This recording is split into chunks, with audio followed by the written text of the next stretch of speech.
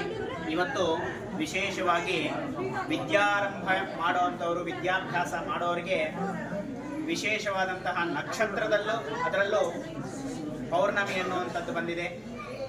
ಇವತ್ತು ತುಂಬ ವಿದ್ಯಾಭ್ಯಾಸ ಮಾಡುವಂಥವರಿಗೆ ಮೇಧಾಶಕ್ತಿ ಕೊಡುವಂತಹ ಒಂದು ವಿಶೇಷ ದಿನ. ಅದರಿಂದ ಪ್ರತಿ ಮಾಸದಂತೆ ಇರಗಂಪಲ್ಲಿಯಲ್ಲಿರುವಂತಹ ನೆಲೆಸಿರುವಂತಹ ಐತಿಹಾಸಿಕ ಪುರಾಣಕವಾದಂತಹ ಶ್ರೀ ಪರ್ವತವರ್ಧಿನಿ ಸಮೇತ ಪ್ರಸನ್ನ ರಾಮೇಶ್ವರ ಸ್ವಾಮಿ ದೇವಾಲಯದಲ್ಲಿ ಪ್ರತಿ ತಿಂಗಳು ಪೌರ್ಣಮಿಗೆ ಗಿರಿಪ್ರದಕ್ಷಿಣೆ ಮಾಡುವ ಸಲುವಾಗಿ ಈ ತಿಂಗಳು ಸಹ 18ನೇ ತಿಂಗಳು ಇವತ್ತಿಗೆ ನಡ್ಕೊಳ್ತಾ ಬರ್ತಾ ಇದೆ. ಇದೇ ರೀತಿ ಅನೇಕ ಭಕ್ತಾದಿಗಳು ಈ ಒಂದು ಸಮಯಕ್ಕೆ ದೇವಾಲಯದಲ್ಲಿ ಬಂದು ತಮ್ಮ ಇಷ್ಟಾರ್ಥಗಳನ್ನು ನೆರವೇರಿಸ್ಕೊಳ್ತಾ, ಪೂಜಾ ಕೈಂಕರ್ಯಾದಿಗಳನ್ನು ನೋಡ್ಕೊಳ್ತಾ, ತೀರ್ಥ ಪ್ರಸಾದವನ್ನು ಸೇವನೆ ಮಾಡ್ಕೊಳ್ತಾ ತುಂಬ ಸಂತೋಷದಿಂದ, ಭಗವಂತನಲ್ಲೂ ಕೂಡ ತುಂಬ ಶಕ್ತಿಯಿಂದ ಅವರಿಗೆ ಬೇಕಾದಂಥ ಇಷ್ಟಾರ್ಥಗಳು ಭಗವಂತ ಸಹಕರಿಸ್ತಾ ಇರೋದ್ರಿಂದ ಅನೇಕ ಭಕ್ತಾದಿಗಳು ಹರಿದು ಬರ್ತಾ ಇದ್ದಾರೆ. ಪೌರ್ಣಮಿ ಅಂಗವಾಗಿ ಪ್ರತಿ ಮಾಸದಂತೆ ಇಲ್ಲಿ ಗಿರಿಪ್ರದಕ್ಷಿಣೆ ನಡೆಯುತ್ತೆ. ಅನೇಕ ಭಕ್ತಾದಿಗಳು ಬಂದು ಭಗವಂತನಲ್ಲಿ ಸೇವನೆ ಮಾಡಿಕೊಳ್ತಾ ತಮ್ಮ ಭಕ್ತಿಯನ್ನು ಭಗವಂತನಿಗೆ ಸಮರ್ಪಿಸಿಕೊಳ್ತಾ, ವಿಶೇಷವಾಗಿ ಇರಗಂಪಲ್ಲಿಯಲ್ಲಿ ತಾವು ತಮ್ಮ ಸಹಕುಟುಂಬ ಸಮೇತವಾಗಿ ಬಂದು ಭಗವಂತನಿಗೆ ಸೇವೆ ಮಾಡಿಕೊಳ್ತಾ ಆತನ ಕೃಪೆಗೆ ಪಾತ್ರರಾಗಬೇಕಾಗಿ ವಿನಂತಿಸಿಕೊಳ್ತಾ ಇಂತಿ ಗಿರೀಶ್ ದೇವಾಲಯದ ಅರ್ಚಕರು. ನಮಸ್ಕಾರ.